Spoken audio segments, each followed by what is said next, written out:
1756, Wolfgang Amadeus Mozart was born in the town of Salzburg. His mother and father were very happy and proud.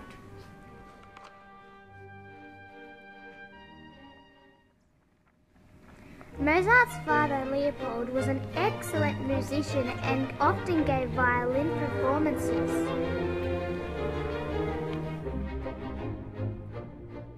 At the age of 4, Mozart wrote his first concerto.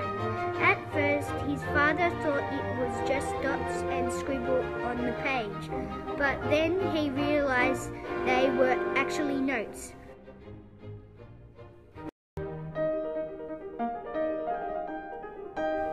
People were beginning to hear about the young genius Mozart.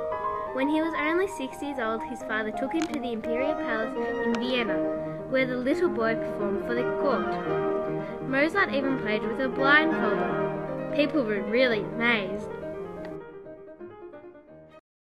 By the time he was 12 years old, Mozart was composing full operas.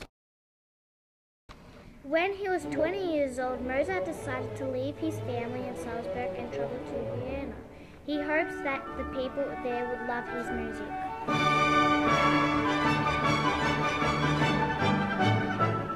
While in Vienna, Mozart met a very pretty girl called Stanzi. He fell in love with her. Soon after, they were married and were both very happy.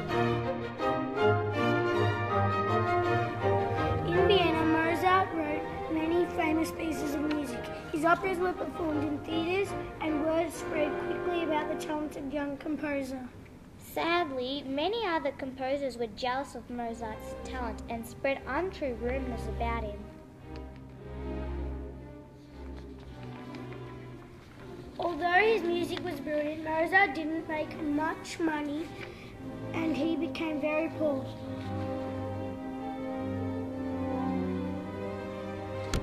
In Salzburg, Mozart's father Leopold died.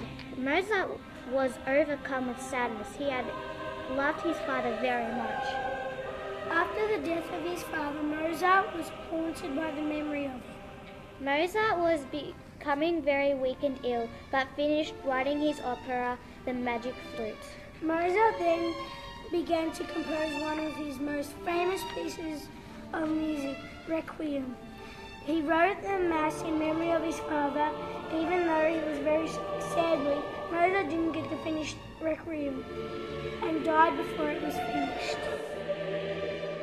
Because he and Stanzi were so poor, Mozart was buried in a pauper's grave. He didn't even have a headstone. 30 years after his death, more and more people began to realize just how amazing this young composer had been. His music manuscripts became very valuable. Today they are in museums across the world and are priceless. This year, in 2006, we celebrate 250 years since the birth of Mozart.